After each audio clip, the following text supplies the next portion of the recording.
இப்போ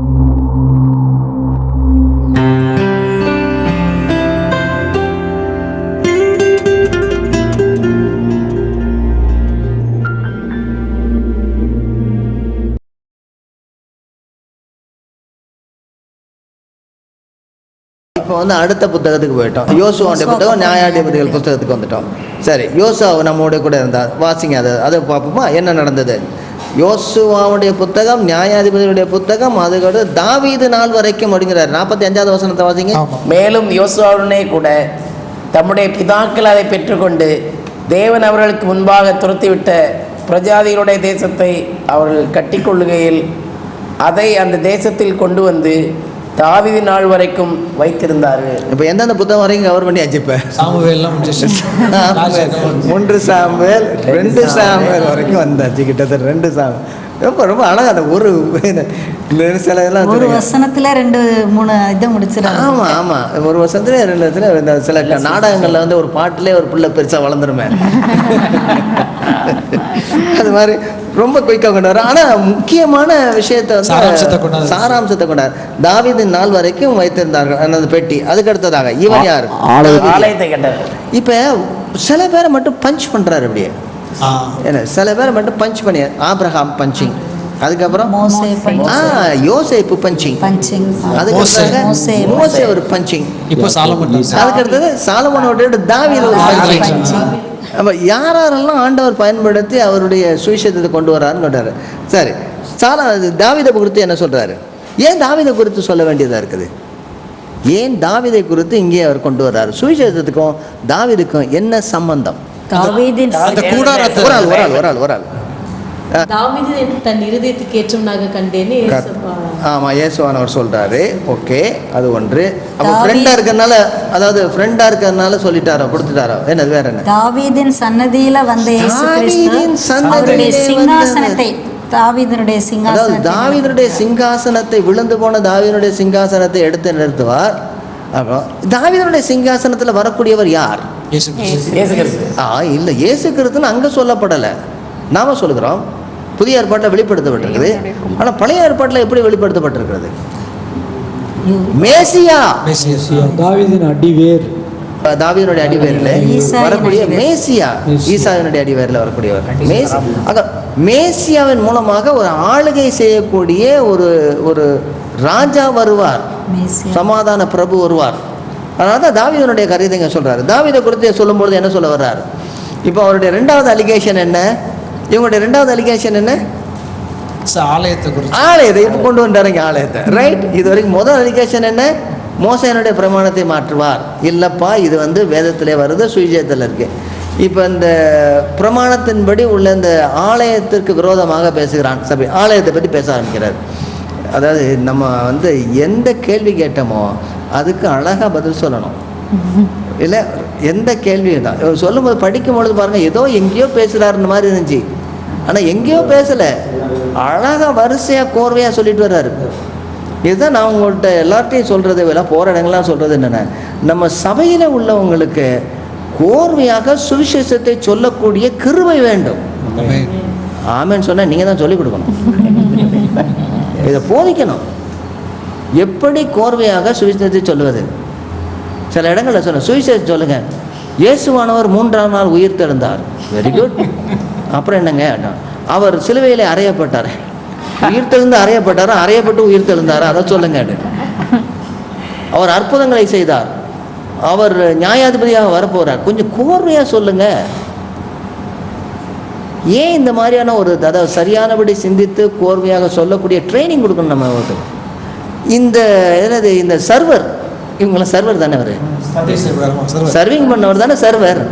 ஆமா, இந்த சர்வர் ஸ்டீஃபனுக்கு இவ்வளவு வேத ஞானம் இருந்தது. நீங்க பார்க்கலாம், என்னையாவது ஒரு பாஸ்டரை போயிட்டு சர்வராக போட்டிருக்கீங்க அப்படின்னு. அங்கிருந்து ஆரம்பிச்சிருக்காரு பாஸ்டர் ஊழியத்தை, போஷிக்கக்கூடிய ஊழியத்தை அங்கிருந்து ஆரம்பிச்சிருக்கிறாரு. சரி, என்ன செய்யறாரு? இப்போ தேவாலயத்தை குறித்து பேசுறாரு. 46வது வசனம். இவன் தேவனிடத்தில் தயவு பெற்றபடினால் யாக்கோபின் தேவனுக்கு ஒரு வாசஸ்தலத்தை தான் கட்ட வேண்டும் என்று விண்ணப்பம் பண்ணினான். ஆனால் அது முடியாதனால சாலமோனும் அவனுக்கு கட்டினான். ஆகிலும் 1 ராஜாக்கள் 8வது அதிகாரத்தில் வந்து இந்த ஆலயமானது கட்டப்பட்டு பிரதிஷ்டை செய்யப்படும் பொழுது ஒரு தேவ மகிமை இறங்குறதுக்கும் போது அது ஒரு பெரிய என்ன சார் 2 கைகளையும் வானத்துக்கு நேராக விரித்து சாலமோனும் ஒரு பெரிய ஜெபம் பண்ணுறாரு. என்ன ஜெபம் பண்ணாருன்னு ஞாபகம் இருக்குங்களா உங்களுக்கு? என்ன ஜெபம் பண்ணாருன்னு? இந்த வாசகத்துல நம்ம பண்ண ஜெபமே நமக்கு ஞாபகம் இல்லையா? சாலமோன் பண்ண ஜெபத்தை என்ன ஞாபகம் இருக்கா? ஒரு ஆள் தேவன் மெய்யாகவே பூமியில வாசம் பண்ணுவாரோ? தோ வானங்களும் வானாதி வானங்களும் உம்மை கொள்ளாதே. நான் கட்டின இந்த ஆலயம் எம்மாத்திரம். தேவனாகிய கர்த்தாவே, உமது அடியேன் இன்று உமது சன்னதியில் செய்கிற விண்ணப்பத்தையும் மன்றாட்டையும் கேட்டு உமது அடியனுடைய விண்ணப்பத்தையும் வேண்டுதலையும் திருவலத்தில் கொண்டருளும். உமது அடியான் இவ்விடத்தில் செய்யும் விண்ணப்பத்தை கேட்கும்படி என்னுடைய நாமம் விளங்கும் என்று நீர் சொன்ன ஸ்தலமாகிய இந்த ஆலயத்தின் மேல் உம்முடைய கண்கள் இரவும் பகலும் நிறைந்திருப்பதாக. அதாவது சொல்லும்போது ஒன்றுறாரு, இந்த இடத்துல வந்து யார் ஜெபம் பண்ணாலும் என்ன எங்கே இருந்து இந்த இது பரிசுத்த ஸ்தலம் அப்படின்னு சொல்லுவாங்க.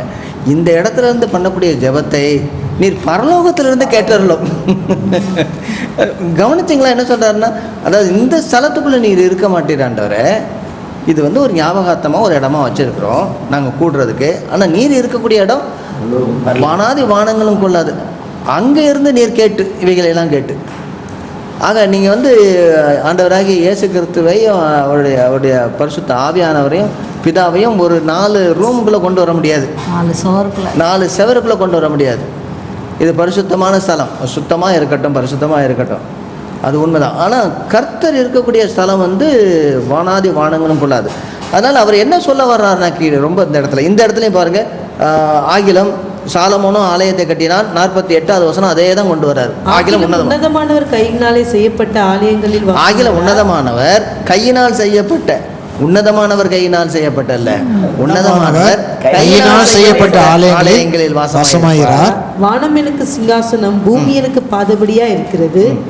எனக்காக நீங்கள் இப்படிப்பட்ட வீட்டை கட்டுவீர்கள். நான் தங்கியிருக்கத்தக்க ஸ்தலம் எது? இவைகள் எல்லாவற்றையும் என்னுடைய கரம் உண்டாயிருக்கவில்லையா என்று கர்த்தர் உரைக்கிறார் என்று தீர்க்கதரிசி சொல்லியிருக்கிறானே.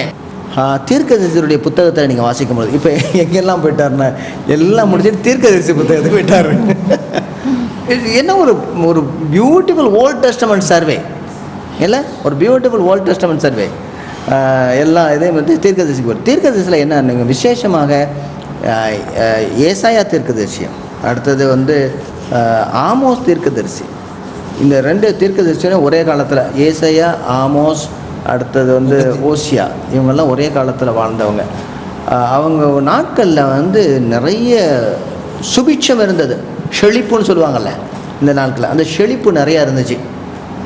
என்ன ஒருத்தர் சிரிக்க மாட்டேங்குது செழிப்புன்னு, அதாவது பெரிய ஆசீர்வாதம் இருந்துச்சு. இல்லைம்மா செழிப்பு அப்படி தான் சொல்லுவாங்க. இல்லை, அந்த ஆசீர்வாதம் நிறையா இருந்துச்சு. எல்லாருமே பணம் தட்டுப்பாடு இல்லாமல் இருந்துச்சு. ஏடிஎம்லாம் நிறையா பணம் எடுக்கலாம், அந்த மாதிரியான இருந்துச்சு. நிறைய வரவுகள் இருந்தது, விவசாயம் நிறைய விளைந்து இருந்தது, அமைதி இருந்தது, நிறைய பணங்கள் இருந்தது, எல்லாம் அங்கங்கே இருந்தது. அப்படி நடந்தும்போது இப்போ இந்த தீர்க்கதரிசிகள் வந்து சொல்கிறாங்க, என்ன சொல்கிறாங்க, இது அழிவு காலம் அப்படின்றாங்க. உடனே இவங்க சொன்னால் உனக்குத்தான் அழிவு காலம் அப்படின்னு இவங்க வந்து வெறுக்கிறாங்க அவங்கள. ஆமோஸ் எல்லாம் விரட்டுறாங்க. என்ன சொல்கிறாங்கன்னா, சாப்பிட்றதுக்கு உனக்கு கஞ்சி வேணுன்னா வேற எங்கேயாவது போ. அப்போ ஒரு சார், நான் பெரிய வந்து இப்போ என்ன ஆட்டு பண்ணையே நடத்தின ஆலையானே, சாப்பிட்றதுக்காக இல்லை, காட்டத்தி மரத்தில் வச்சு நான் விவசாயம் பண்ணிட்டு இருந்தேன், ஆண்டவர் சொன்னார் அதனால் நான் வந்திருக்கேன் அப்படின்றாரு. அப்போ இவங்க என்ன செய்கிறாங்கன்னா, இல்லை எங்களுடைய எல்லாமே நல்லா இருக்குது, ரொம்ப அழகாக இருக்குது அப்படின்னு சொல்லும்போது அவங்க என்ன சொல்கிறாங்க, ரொம்ப உன்னுடைய ஆராதனைகளை நான் வெறுக்கிறேன், என்னுடைய காணிக்கையை நான் வெறுக்கிறேன். ஏன்னா அடிப்படையில் நீங்கள் மற்றவர்களுக்கு செய்ய வேண்டிய நீதியும் நியாயத்தையும் செய்யாமல் நீங்கள் எல்லாமே நல்லா இருக்குன்னு வெளிப்பூச்சாகி பூசிக்கொண்டு இருக்கிறீர்கள். அதாவது இறைவனுடைய புத்தகத்தில் வரும்போது என்ன சொல்கிறாங்க, இந்த ஆலயம் இதுவே தேவனுடைய ஆலயமாக இருக்குது. சில பேர்லாம் சொல்லுவாங்களாம், உங்களுக்கு வியாதி போகணும்னா 100 தடவை கர்த்தருடைய ஜெபத்தை சொல்லுங்கள், 100 தடவை கர்த்தர் ஜெபத்தை சொன்னால் வியாதி போயிடணும். 1000 ஸ்தோத்திரம் 1000 ஸ்தோத்திரம் சொல்லுங்க. இது இந்த மாதிரி ஒரு மந்திரம் மாதிரி என்ன சொன்னாங்க, இது தேவனுடைய ஆலயம், இது தேவனுடைய ஆலயம் அப்படின்னு சொல்லிட்டு இருக்கும்பொழுது இவங்க சொல்றாங்க, சும்மா வந்து இப்படி சொல்றதெல்லாம் இல்லை, சமாதானம் இல்லாமல் என்னுடைய ஜனங்களுக்கு சமாதானம் சமாதானம் சமாதானம் என்று சொன்னால் வரப்போவதில்லை, மேற்பூச்சாய் கட்டுகிறார்கள். ஏன்னா உள்ள புறையோடி இருக்கிறது, உள்ள புறையோடி இருக்கிறது. இங்கே இந்த இடத்துல என்ன சொல்றாருன்னா, இதெல்லாம் நான் வந்து கட்டி இருக்கிறேனே அப்படின்னு அவங்க சொல்லும்போது இதில் வந்து வாசம் பண்ண மாட்டார். நீ வந்து உன்னுடைய விசுவாசத்தை கட்டடத்தின் மேலோ இந்த உலக பிரகாரமான காரியத்தின் மேலோ வைக்க முடியாது அப்படிங்கிறார். உன்னுடைய வாழ்க்கையை மாற்ற வேண்டும் என்றால் அது உள்ளான மாற்றமாக இருக்க வேண்டும் அப்படின்னு கொண்டு வந்துட்டு என்ன சொல்றாரு, இப்போதான் அவருடைய வணங்கா கழுத்துள்ளவர்களே நேர ஆரம்பிக்கிறார். வணங்கா கழுத்துள்ளவர்களே இப்போ தான் அவர் டைரெக்டாக அவர் இவ்வளோதையும் சொல்லிட்டு வரும்போது எப்படி இருந்துச்சுன்னா அவங்களுக்கு ரொம்ப சந்தோஷமா இருந்துச்சு. ரொம்ப அழகா சொல்லிட்டு வர வணங்கா கழுத்துள்ளவர்களே. வாசிங்களா, இதை வாசிப்போமா? வணங்கா கழுத்துள்ளவர்களே, இருதயத்திலும் செவிகளிலும் விருத்த சேதனம் பெறாதவர்களே, அதாவது நான் என்ன சொன்னாலும் கேட்க மாட்டாதவர்களே, உங்கள் பிதாக்களை போல நீங்களும் பரிசுத்த ஆவிக்கு எப்பொழுதும் எதிர்த்து நிற்கிறீர்கள். அப்புறம் முன்னாடியும் எதிர்த்து நின்றீர்கள், அதாவது அந்த தீர்க்கதரிசியுடைய நாட்களில் எதிர்த்து நின்றீர்கள். ஏன்னா எந்த தீர்க்கதரிசியை அவங்க விட்டாங்க, எல்லா தீர்க்கதரிசியும் விரட்டினாங்க அப்படிங்கிறாரு. அதை உண்மையை சொன்ன எல்லா தீர்க்கதரிசியும் அவருக்கு விரட்டினாங்க. அதுக்கு அடுத்ததாக பரிசுத்த ஆவிக்கு எதிர்த்து நிற்கிறீர்களே, 52வது வசனம். தீர்க்கதரிசிகளில் யாரை உங்கள் பிதாக்கள் துன்பப்படுத்தாமல் இருந்தார்கள்? நீதிபரருடைய வருகையை யார் அந்த நீதிபரர்? இயேசு கிறிஸ்துவினுடைய வருகையை முன்னறிவித்தவர்களையும் அவர்கள் கொலை செய்தார்கள். இப்பொழுது நீங்கள் அவருக்கு துரோகிகளும் அவரை கொலை செய்த பாதகருமாய் இருக்கிறீர்கள். ரொம்ப கிளீனா கடைசியா கொண்டாந்து முடிச்சிட்டார். நீங்கள் கொன்ற இயேசு கிறிஸ்து நீதிபரர். இவ்வளவு சுவிசேஷத்தினுடைய அடிப்படை என்ன? இதனுடைய அடிப்படையில் தான் இயேசுவானவர் வருவார். அவர் என்ன செய்வார்? அவர் மோசேக்கு மேலான ஒரு தீர்க்கதரிசி, அவர் இந்த வீட்டுக்கு மேலானவர், அவர் நீ கொடுக்கக்கூடிய காணிக்கையோ அல்லது இந்த வாசஸ்தலமோ அதற்கு மேலானவர். இவரெல்லாம் சொல்லிட்டே வந்த எல்லா தீர்க்கதரிசியும் கொலை பண்ணி இப்போ என்ன செய்யுங்க, அவரையும் கொலை பண்ணி விட்டீர்கள். அப்போ இயேசு கிறிஸ்துவனுடைய முழு வாழ்க்கை எதனுடைய அடிப்படையில் வருதுன்னு அவர் கொண்டு வர்றார். லூக்கா எழுதின சுவிசேஷத்தில் நம்ம பார்த்துட்டே வருவோம். அது என்ன சொல்கிறாரு, மோசையினுடைய நியாயப்பிரமாணத்திலும் அதுக்கடுத்ததாக தீர்க்கதரிசியினுடைய ஆகமங்களிலும் சங்கீத புத்தகங்களையும் என்னை குறித்து எழுதியிருக்கிறவர்களை இது எல்லாத்தையும் அவங்க இதில் செய்கிறாங்க. இப்போ என்ன செய்கிறாங்க? இப்போ என்ன சொல்கிறாங்கன்னா, இப்பொழுது நீங்கள் அவருக்கு துரோகிகளும் அவரை கொலை செய்த பாதகருமாய் இருக்கிறீர்கள். அதுக்கு 53 வாசிப்புமா? தேவதூதரை கொண்டு நீங்கள் நியாயப்பிரமாணத்தை பெற்றிருந்தோம், அதை கை கொள்ளாமல் போனீர்கள் என்றான். இதை கேட்கும் பொழுது அவங்களுக்கு வந்து இருதயத்தில் குத்தப்பட்டிருக்க வேண்டும். ஆனால் அவங்களுடைய வாழ்க்கை வந்து வித்தியாசமாக இருந்தது. அதாவது புரிந்து கொள்ள முடியவில்லை. சுவிசேஷத்தை ரொம்ப தெளிவாக சொல்கிறார். சுவிசேஷத்தை இந்த இடத்துல ரொம்ப தெளிவாக ஒரு பழைய ஏற்பாட்டை ஒரு அழகான ஒரு கதையாய் கொண்டு வந்து இயேசு கிறிஸ்துவில் கொண்டு வந்து பிடிக்கிறார். இயேசு கிறிஸ்துவில் கொண்டு வந்து இவர் செய்தாருங்கிறாரு.